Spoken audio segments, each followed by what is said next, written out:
የቀይ ባህር ጉዳይ ለኢትዮጵያ የህልውና ጉዳይ ነው።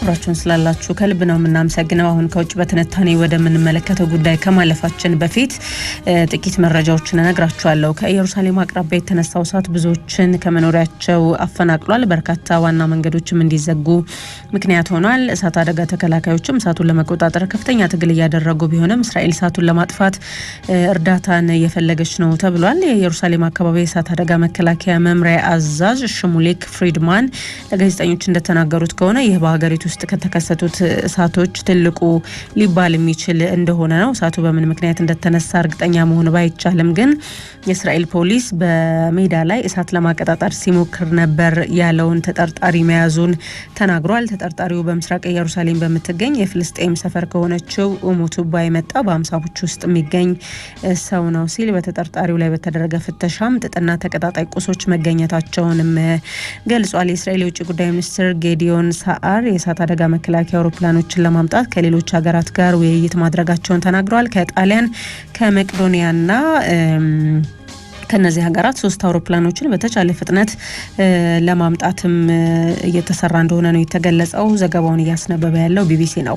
የተባበሩት መንግስታት ድርጅት ደግሞ በሰሜን ኮሪያ ላይ የጣለውን ማዕቀብ ማሻሻል እንደሚገባው እንደምትደግፍ ሩሲያ ገልጻለች። የሩሲያ የጸጥታው ምክር ቤት ጸሐፊ ሰርጌይ ሾይጉ እንደተናገሩት የሩሲያ የተባበሩት መንግስታት ድርጅት የጸጥታው ምክር ቤት በሰሜን ኮሪያ ላይ የጣለውን ላልተወሰነ ጊዜ ጥሎት የነበረውን ማዕቀብ ማሻሻል እንዳለበት እንደምትደግፍ ነው የተናገሩት። የተባበሩት መንግስታት የጸጥታው ምክር ቤት በሰሜን ኮሪያ ላይ የጣለውን ላልተወሰነ ጊዜ ማዕቀብ እንዲገመግም እንጠይቃለን ሲሉም ሾይጉ በብራዚል በተካሄደው የብሪክስ ከፍተኛ ተወካዮች ስብሰባ ላይ ተናግረዋል። የሩሲያው ፕሬዝዳንት ቭላዲሚር ፑቲን ደግሞ ባለፈው ዓመት ሰኔ ወር ላይ ከሰሜን ኮሪያው መሪ ኪም ጆንግ ኡን ጋር በተገናኙበት ወቅትም እንዲሁ ማዕቀቡን መተቸታቸው ይታወሳል። በአሜሪካና የተባበሩት መንግስታት የጸጥታው ምክር ቤት አጋሮቿ በሰሜን ኮሪያ ላይ የተጣለው ማዕቀብ መከለስ አለበት ሲሉ ፑቲን በወቅቱ ተናግረው እንደነበርም ዘገባው አያይዟል። በሞስኮና በፒዮንግያንግ መካከል የተፈረመው ሁሉን አቀፍ የስትራቴጂክ አጋርነት ስምምነት እንግዲህ በኮሪያ ልሳነ ምድር ላይ ያለውን የግጭት ስጋት ለመቀነስ ያለመ እንደሆነም ሰርጌይ ሾይጉ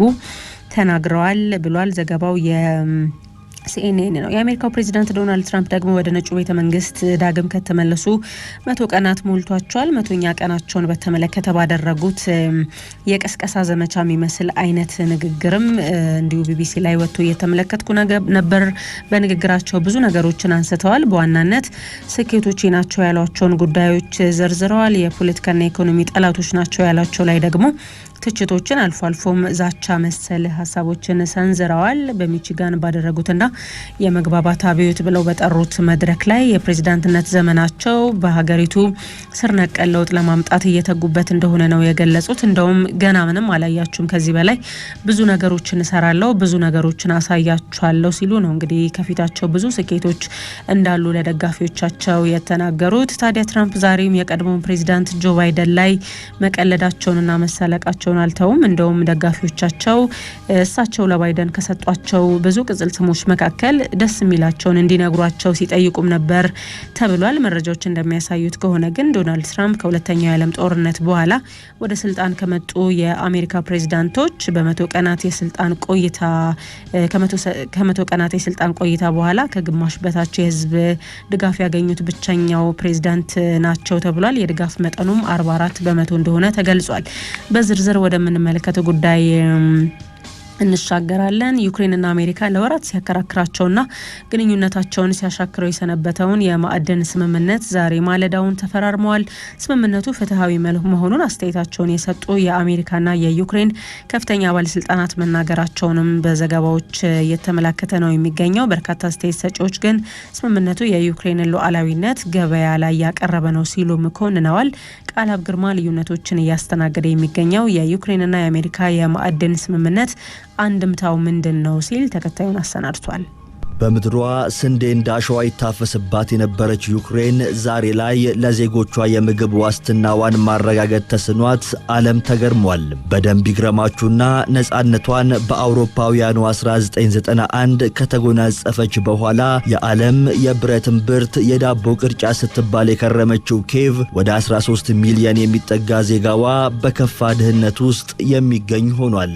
ይህም ቀድሞ እንደ ስንዴ፣ ገብስና በቆሎ ያሉ የግብርና ውጤቶችን ወደ ገበያ በማቅረብ ከቀዳሚዎቹ ተጠቀስ የነበረችውን ሀገር በዓለማችን ላይ የምግብ ሉዓላዊነታቸው እጅጉን ከላሸቀ ሀገራት ተርታ እንድትመደብ ስለማስገደዱ የተባበሩት መንግስታት ድርጅት ሪፖርት ጠቁሟል። እንደ ድርጅቱ ሪፖርት ከሆነ በዚህ ጊዜ በዩክሬን ከሚገኙ 3 ቤተሰቦች በአንዱ ምሳ ቀርቦ እራት ስለመደገሙ እርግጠኛ መሆን አይቻልም። በዚህ ላይ ባለ 2 አሃዝ የዋጋ ንረት፣ በዋጋም ንረቱ ላይ ስራ አጥነት ተጨምሮ የዩክሬናውያንን ሰቀቀን ከዕለት ወደ ዕለት እያባባሰው መጥቷል። በዚህ ሁሉ መካከል በዩክሬን አመድነት ላይ ጥቅሟ እስኪጸና ስንቅና ትጥቅ ወደ ኬቭ ያጋዘች አሜሪካ ጥቅሟን ስለማስጠበቋ ተነግሯል።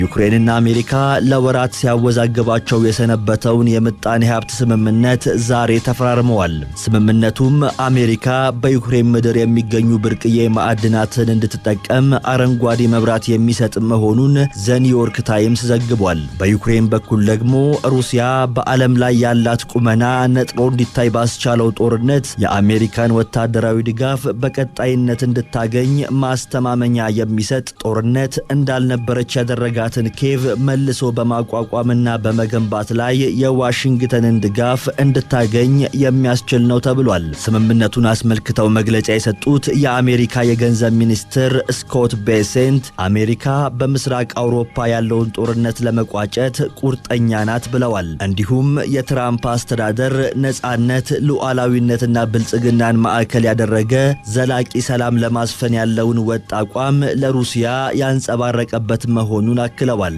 ስምምነቱን የዩክሬን መንግስትን ወክለው የተፈራረሙት የዩክሬን ተቀዳሚ ምክትል ጠቅላይ ሚኒስትር ዩሊያ ስቫዩዴንኮ በበኩላቸው በማህበራዊ ድረገጻቸው ባጋሩት መልእክት ከአሜሪካ ጋር በመተባበር ዓለም አቀፍ ኢንቨስትመንትን መሳብ የሚችል ፈንድ እንፈጥራለን ብለዋል። ስምምነቱም ተግባራዊ እንዲሆን በዩክሬን ፓርላማ ይሁንታን ማግኘት እንዳለበት ጨምረው ይፋ አድርገዋል። የአሜሪካው ፕሬዝዳንት ዶናልድ ትራምፕ በበኩላቸው ዛሬ ማለዳውን በዋሽንግተን የተፈረመው ስምምነት አሜሪካ እስካሁን በዩክሬን ጦርነት ያፈሰሰችውን መዋለ ንዋይ በተመጣጣኝ ሁኔታ የሚመልስ ነው ማለታቸውን ቢቢሲ አስነብቧል። በርካቶች ግን ታሪካዊ ተብሎ የተነገረው የማዕድናት ስምምነት የዩክሬንን ሉዓላዊነት አሳልፎ የሰጠ አሜሪካን በብዙ የሚጠቅም ስለመሆኑ እየተናገሩ ይገኛሉ። ምክንያት ቢባል ዩክሬን በአሜሪካ ጂኦሎጂካል ሰርቬይ ወሳኝ ተብለው ከተቀመጡ 50 ማዕድናት የ22ቱ መገኛ ናት። ይህ ብቻ አይደለም። ኬቭ የተፈጥሮ ሀብቷ ብርቅዬ በሚባሉ በዚህ ዘመን የሀያላን ሀገራት መፎካከሪያ የሆኑ የስማርት ቁሳቁስ፣ ስልክ፣ ላፕቶፕና ሌሎች ዘመናዊ የጦር መሳሪያዎችን ለማምረት የሚያግዙ ማዕድናትን የታደለች ሀገር በመሆኗ አይን ይበዛባታል። እነዚህን መሰል ብርቅዬ የምድር ማዕድናትና ሌሎች ስትራቴጂካል ጠቀሜታ ያላቸውን ቁሳቁሶች በማምረት ደግሞ በዓለም አቀፍ ደረጃ ቻይና ቀዳሚዋ ናት። በዚህም ምክንያት አሜሪካ በዘርፉ የቻይና ተገዳዳሪ ሆና ለመቅረብ ዩክሬንን ከመቼውም ጊዜ በላይ ተፈልጋታለች። እንዲህ ባለው ቻይናና አሜሪካ በንግድ ጦርነት ውስጥ አንገት ለአንገት በተያያዙበት ወቅት ደግሞ የእነዚህ ማዕድናት አስፈላጊነት ለአሜሪካ ልዩ ነው። ዩክሬንን የተመለከትን እንደሆነ ግን ስምምነቱ የምትፈልገውን ወታደራዊ ድጋፍ ከአሜሪካ እንድታገኝ ያደርጋታል ተብሎ በባለስልጣኖቿ ይነገር እንጂ አሜሪካ በዚህ ስምምነት ተገዳ ምን አይነት የጦር መሳሪያዎችን ለኬቭ ታደርጋለች የሚለው ግልጽ አይደለም። በዚህ ላይ ቀድሞ የነበረው ከስምምነቱ በኋላ አሜሪካ ለዩክሬን ስለምታደርገው ወታደራዊ ድጋፍ እንነጋገራለን የሚለው የትራምፕ አቋም ይቀየር አይቀየር አይታወቅም። ዘጋርዲያን እንደሚል አጠቃላይ ስምምነቱ እስካሁን ድረስ ይፋ አልሆነም። የዩክሬን ባለስልጣናት ግን ፍትሃዊ ነው ብለው ያቀረቡትንና ዩክሬን የተፈጥሮ ሀብቶቿን እንድትቆጣጠር ያስችላል ያሏቸውን የስምምነት ዝርዝሮች ይፋ እያደረጉ ይገኛሉ። ለአብነት የዩክሬኑ ጠቅላይ ሚኒስትር ዴኒስ ሽሚሃል ስምምነቱ በሚገኘው ትርፍ ላይ ለሁለቱ ሀገራት 50-50 በመቶ የውሳኔ ሰጭነት መብትን የሚሰጥ ነው ብለዋል። ዝቅ ብለውም በዩክሬን የተፈጥሮ ሀብቶች ላይ ግን 100 በመቶ የውሳኔ ሰጭነት መብቱ የዩክሬንና የዩክሬን መሆኑን አስታውቀዋል። በዚህም ተባለ በዚያ ግን ያቺ የኢንዱስትሪ እሳት ይንቀለቀልባት የነበረች ዩክሬን ከ55 በመቶ በላይ የመሬት ሽፋኗን ሰብል አልብሳ ህዝቦቿን ብሎም ዓለምን ትመግብ የነበረች ኬቭ አሁን ላይ ዙሪያ ገባዋ በችግር ታጥሯል። በርካታ ተንታኞችም ከጦርነቱ ጅማሮ አንስቶ እስከ ዛሬው የማዕድን ስምምነት ድረስ በኬቭ የተወሰዱ እርምጃዎች ስህተት መሆናቸውን እየተናገሩ ይገኛሉ። እናም ከዚህ ሁለንተናዊ ችግር እንድትላቀቅ የሚያግዛት መሪ የሚረዳት ውሳኔ ብቻ ሳይሆን አዳኝ መሲህም ትፈልጋለች እየተባለ ነው።